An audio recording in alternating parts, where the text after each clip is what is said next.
चांगलं आहे आणि मला वाटतं आईचं शिक्षण किती आहे मला माहित नाही, तरी 7वी, पण एका कसलेल्या अभिनेत्याला सुद्धा लाजवेल असा त्यांच्या आईचा अभिनय आहे. आलं का लक्षात? तो संवाद जो चालतो ना, पण तीच एक थोडीशी माहिती आपण त्यांच्याकडनं काय करणार आहोत, जाणून घेणार आहोत. बरोबर ना? घेऊया ना जाणून त्यांच्याकडनं, आणि तुम्हालाही ते आवडेल आणि ते बोलायला लागले की तुमच्या लक्षात येईल म्हणजे त्यांचा कसा प्रवास आहे तो. आले का लक्षात ना? आता ही मला वाटतं दुसरी वेळ, पहिले तर ते आपल्याकडे आले, डायमंड परीक्षा होती, डायमंड परीक्षेचे ट्रॉफी देण्यासाठी आणि प्रमाणपत्र आणि मेडल देण्यासाठी ते आपल्या शाळेमध्ये होते. जेव्हा वंजू सर आपले होते त्यावेळी येऊन गेले ते आपल्या शाळेमध्ये. आले का लक्षात ना? आणि आताच्या या कार्यक्रमामध्ये सावंत सरांनी त्यांना इन्व्हाइट केलं आणि ते इथं आलेले आहेत. तर मी प्रथमतः तुम्हाला जोरदार टाळ्या त्यांचं आपण आधी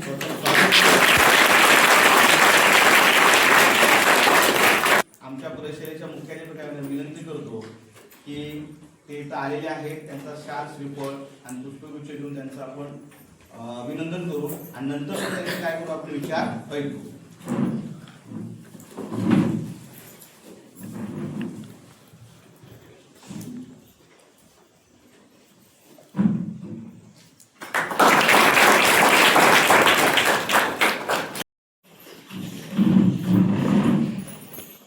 नमस्कार.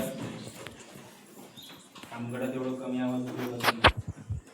दुसरी महत्त्वाची गोष्ट म्हणजे लेक्चर राहून बोलण्याची अजिबात माझी इच्छा नाही, कारण या रामगड गावाची असो किंवा या प्रशालेची असो, तुम्हाला माहिती नसेल माझे खूप चांगले संबंध आहेत.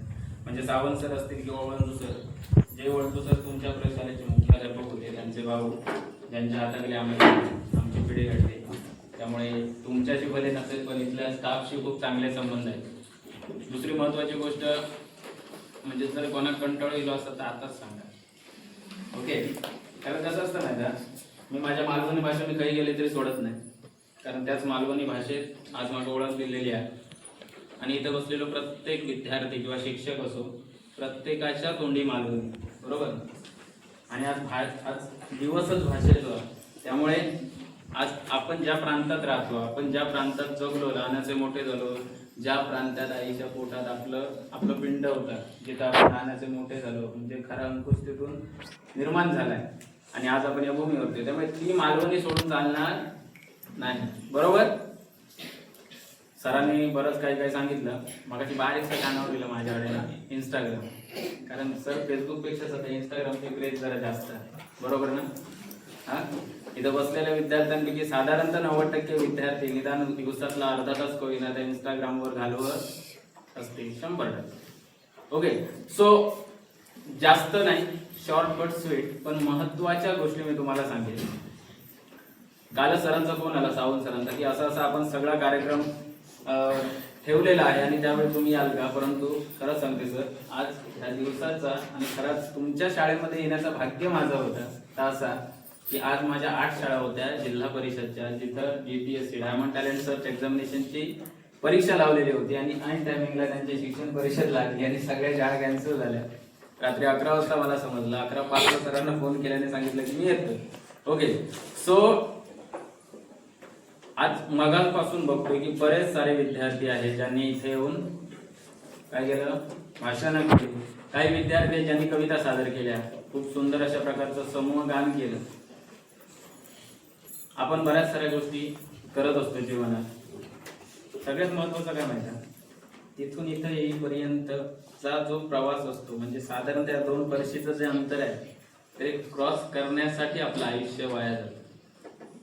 आता कसं तर तुमका सांगतो, आम्ही सुद्धा जिल्हा परिषद शाळा मराठी शाळेमधून शिकून आज इथपर्यंत आलेलो आहोत. तुमका माहित आहे की आता तुमच्याजवळ काका वगैरे असतील की आपल्या प्रशालेमध्ये वर्गांची साफसफाई करायला असो किंवा सगळ्या गोष्टी करण्यासाठी आपल्यासोबत आपले शिपाई काका असतात, बरोबर? होय की नाही? मोठ्याने सांगायचं. पण आपल्या जिल्हा परिषद शाळेत आपल्याकडे झाडू मारूचे लागतात, आपल्याकडे फळे पुसूचे लागतात, आपल्याकडे झाडांका पाणी घालूचे लागतात, आपल्याकडे सगळ्या गोष्टी करूचे लागतात, बरोबर? माझ्या पण मराठी शाळेमध्ये पांगमबाई म्हणून होते. आता त्या बाईंचं वैशिष्ट्य ह्या की त्यांच्या गाडीचा आवाज येलो ना की साधारणतः मुला सोडून द्यावं, पालकांची सुद्धा हिंमत नाही त्यांच्या पुढे जाऊन उभे राहायची.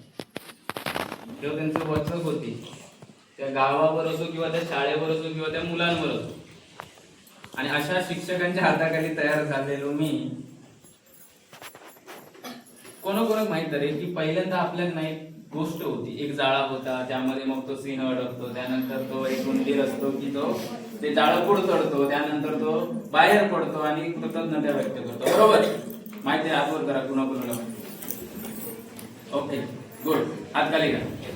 मग तीच गोष्ट होती आणि ती गोष्ट आपल्याला इंग्लिश मधून दिलेली होती, चित्रांमधून आपण ती गोष्ट सांगायची. बरोबर ना? आपण लिहून काढायची आणि ती प्रेझेंट करायची, सांगायची. ही गोष्ट मी सांगितली नाही किंवा तयार केली नव्हती म्हणून त्या शिक्षकांनी मला 4 दिवस उपाशी ठेवलं दुपारी. किती दिवस? तुमच्या माहितीसाठी सांगतो, हे 4 दिवस दुपारी उपाशी राहिल्या कारणानं त्यानंतर आजच्या डेट पर्यंत आयुष्यात कधी मी बोलण्यासाठी कुणाच्या मागे राहिलो. मगाशी मुलाखत झाली, खूप सुंदर दोघांचंही वक्तृत्व आहे. फक्त थोड्याशा आत्मविश्वासाची अजून गरज आहे. थोडासा चांगला गायडन्स मिळाला तर आणि चांगल्या पद्धतीने करू शकतो.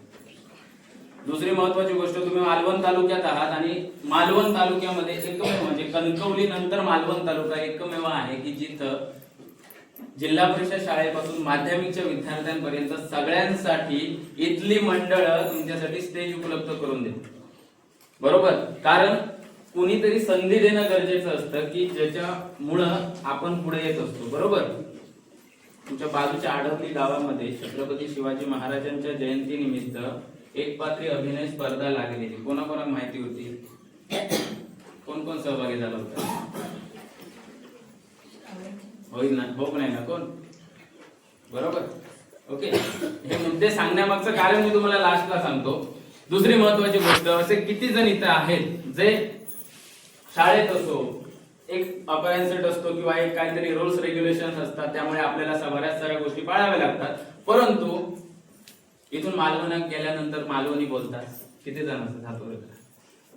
न घाबरता न डगमगता समोर कोणी आहे? मालवणी बोलता की मालवणी बोलता बिंदास, मग समोर कोणी असतो? हातखाली करा. सगळ्यात महत्वाचा काय माहिती? जसे कवी कुसुमाग्रज यांनी ह्या भाषेत एक ओळख निर्माण करून दिल्याने किंवा नटसम्राट नाटक मगापासून सगळ्यांनी ऐकलं. बरोबर? पण त्यांची लेखणी ती कॅमेरा समोर सादर करताना नाना पाटेकर सारख्या माणसाक सुद्धा ना डिरेक्टरने तुम्ही काय प्रतीचं काम करता याची जाणीव करून दिलेली आहे. कोणाला माहिती आहे? कुणी घर देतं का घर? म्हणजे ते जे नाटक तोंडावरती आल्यानंतर हा डायलॉग सगळ्यांच्या तोंडावर येतो. बरोबर? त्या माणसानं फक्त एवढंच सांगितलं डिरेक्टरला की सर मला माझा थोडासा वेळ द्या, मी करतो. होत नव्हतं. कारण कलाकार म्हणून जगत असताना किंवा लेखकाने लिहिलेली लेखणी प्रेझेंट करत असताना आपला खऱ्या अर्थानं कस लागत असतो. सर मला थोडासा वेळ द्या. त्या सरांनी थोडासा वेळ दिला नाना पाटेकर. आणि त्यानंतर नटसम्राट मधला तो जो पीस आहे ना, तो वन टेक आहे, जो काय 15-20 मिनिटाचा जो ऑल ओव्हर सगळा बॅच आहे. अलग लक्षात. मला सुद्धा पहिल्यापासूनच माझ्या ते गुरु नाही आहेत या जगात. आयुष्यातलं पहिलं पाऊल ज्यांनी मला इथं टाकायला शिकवलं ते सुद्धा एक जिल्हा परिषदचे शिक्षकच होते. कुणाला माहित असेल किंवा सरांना माहित असतील, शंभूराज गाडीगावकर, सुमा गाडीगावकर यांचे भाऊ. गोष्ट पुन्हा आपली जिल्हा परिषद शाळेकडेच जाते. आमच्या शाळेतले बांधव काही बदलून गेले आणि नवीन वर्षाचे नवीन दिवस असतात. बरोबर ना? 15 जुलै नंतर त्या दिवशी शाळेत गेले. शाळेत फक्त आमच्या अंगणवाडीचे सावंत मॅडम होते. एक साधा सुधा माणूस, कुठल्याही प्रकारची तोंडात पावडर नाही, हातात घड्याळ नाही, कमरेत पट्टो नाही, कुठल्याही प्रकारचा प्रिंटेड शो शायनिंग वाला शर्ट नाही, साधा हाफ शर्ट, साधी सुधी पॅन्ट घालून वन साइड बॅग लावून तो माणूस त्या प्रांगणातून इन झाला. आणि खाकी पॅन्ट असल्यामुळे माका खूप चांगला माहित होता. माझी बहिणी 8वी-9वी शिकत होते, त्यामुळे माका माहित होतं की शिपाई काकांचा ड्रेस हो खाकी असतात. मी धावत सावंत मॅडमांकडे गेले. मॅडम म्हटलं आमच्या शाळेत शिपाई लोक. मॅडम म्हणतात बघून चांगले. म्हटलं ते बघा येतं खाकी पॅन्ट घालून. तेव्हा मॅडम मला काय बोलले? सरांनी झाडू शोधून काढले नाही, सगळे वर्ग झाडले. खिडकीपासून वर जेवढा टेबलवर चढून खुर्चीवर चढून सगळं क्लीन केल्याने मी फक्त बाहेरनं बघत होतो. म्हटलं जाऊ दे, एकटेच बिचारे करतात, माका वाईट तयारी म्हणून मी गेलोय झाडू काढून घेऊन. मला सांगितलं नाही पडत, तू जरा थांब, मी करतोय. सगळं केल्याने त्यानंतर सगळी मुलं आहेत आणि त्यानंतर आमचं कळलं की माझे वर्ग शिक्षक ते असतात. त्यानंतर तुमचं माहिती का केंद्रावरती बऱ्याच साऱ्या स्पर्धा होत असतात, बरोबर ना. वक्तृत्व स्पर्धा असू दे किंवा ज्ञानी होणार, मग त्यामध्ये समूह गान आलं, समूह नृत्य आले, अशा सगळ्या गोष्टी, बरोबर. मग या सगळ्या गोष्टी करत असताना वक्तृत्व कलेसाठी माझी त्यांनी निवड केली. माका सांगल्याने म्हटलं नाही, मी अजून तगत काही करूक नाही, तुझ्यात ते गुणच म्हणलं, तू करून बघ. त्यांनी मला एक गोष्ट दिलेली, आयुष्यातली पहिली गोष्ट होती पुरंदरचा वेढा छत्रपती शिवाजी महाराजांच्या जीवनावर आधारित. माहिती आहे ना सगळ्यांना, बरोबर. जेव्हा किल्ल्याला वेढा घातला, त्यानंतर छत्रपती शिवाजी महाराजांनी कशा पद्धतीने तिथून सुटका केली. आणि विचार करण्याची गोष्ट आहे, आपल्या मालवणी किंवा आपल्या या मराठी मुलगात असे बरेच इन्सिडेंट्स असत, बरेच सारे गोष्टी असत की काय तर एका 6 महिन्याच्या ओळखीमध्ये छत्रपती शिवाजी महाराजांच्या सहवासात राहून 6 महिन्याच्या ओळखीवर कोण कोणासाठी जीव देऊ शकता काय? देऊ शकतात. पण तिथं छत्रपती शिवाजी महाराजांसारख्या दिसणाऱ्या कोणी शिवाकाशी त्यांनी त्यावेळी बलिदान दिलं होतं. सो ती सगळी गोष्ट मी सादर केली. केंद्राची शाळा होती, नाटक नंबर 1 आणि तिथं आयुष्यात तो पहिलो नंबर इलो माका. त्यानंतर मी ठरवले की ना आता आपण मागे वळून बघायचं नाही.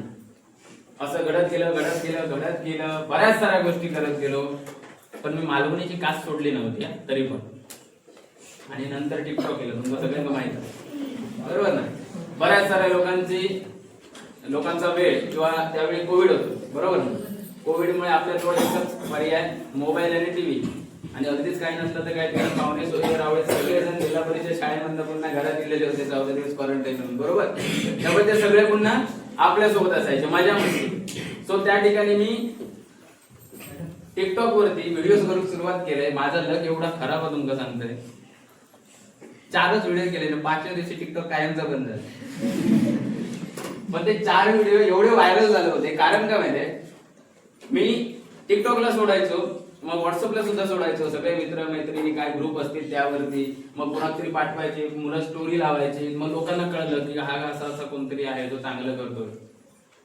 याच्या अगोदर मी नाटक करत होतो, एकांकिका करत होतो, स्टँडअप कॉमेडी करत होतो, एकपात्री अभिनय स्पर्धा, मोनोएक्ट कॉम्पिटिशन करत होतो, वक्तृत्व करत होतो, अदरवाईज बऱ्याच साऱ्या गोष्टी. खूप चांगल्या कविता लिहिण्याचा प्रयत्न चालू होता किंवा लिहितो सुद्धा, एकांकिका सुद्धा लेखन केले. म्हणजे हे सगळं करत असताना म्हटलं थोडंफार सोशल मीडियाकडे अख्खी दुनिया चालली, आपण पण थोडंसं स्वतःला ट्राय करूया.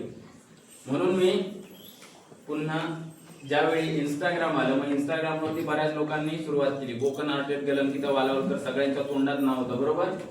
त्यानंतर अगदी बंटी कांबळे असतात, प्रत्येकाच्या तुमच्या मालवण तालुक्याची नाव होती. त्यानंतर बंटी कांबळे असेल, प्रत्येकाच्या तोंडात नाव होतं, बरोबर. मिस्टर स्ट्रोम, सिद्धेश चव्हाण, प्रत्येकाच्या तोंडात नाव. संकेत हासुलकर म्हणा नको, मालवणी गल म्हणा नको, रीना, सगळी मुलं ही तुमच्या मालवणची. सो बराच जेव्हा पहिल्यांदा सुरुवात केली त्यावेळी म्हटलं मालवणीतच करायचं. त्यामुळे ऑब्विसली मी मालवणीत केले. जास्त नाही रे, 50-60 फक्त व्ह्यूज गेले. व्हिडिओ जाऊन 100-150-200 वरती स्टॉप झाला. नंतर म्हटलं नाही, काहीतरी थोडं वेगळं केलं पाहिजे. असं करता करता मी स्वतःचा ग्रुप तयार केला आणि त्यामध्ये व्हिडिओ करायला सुरुवात केली, अगदी मालवणी. खूप सुंदर अशा प्रकारे माझं अकाउंट चालत असताना फायनली हॅक झालंच. म्हणजे बघा, प्रत्येकाच्या आयुष्यात माझी बरीच सारी संकट येत असतात. मग ते काही असो, भाषा टिकवायची म्हणा किंवा आयुष्य घडवायचं म्हणा, शेवटी ते हॅक झालं. म्हटलं आता करायचं का, पुन्हा प्रश्नचिन्ह निर्माण झाला. आमच्याजवळ आमची काजूची बाग आहे, आमची शेतीवाडी सगळ्या गोष्टी करतो. काजी लावत असताना ना माझी आई होती, माझा 2 नंबर भाचा होता, माझे बाबा होते, माझा एक मित्र होता, त्याच्यासोबत माझी बहीण होती आणि भाऊजी होते. माझ्या 2 कुत्रे होते त्यांच्यासोबत आणि क्रेज असतं ना आयफोनची. सो मग ना पेड प्रमोशन यायची. आजकाल कसं झालं, वर्तमानपत्रात जर एखादी जाहिरात दिली तर कोण वाचू बघत नाही. पण मी बाबा अशा पद्धतीचं दुकान ओपन केलं, अशी जर ऍडव्हर्टाईज केली रील्स मार्फत तर ती जास्त व्हायरल होतं आणि जास्त लोकांपर्यंत पोहोचतात. त्यामुळे मी आयफोन सुद्धा घेतलेले. म्हटलं काहीतरी ट्राय करूया. वाचू खूप मजा करत होतो. मग ते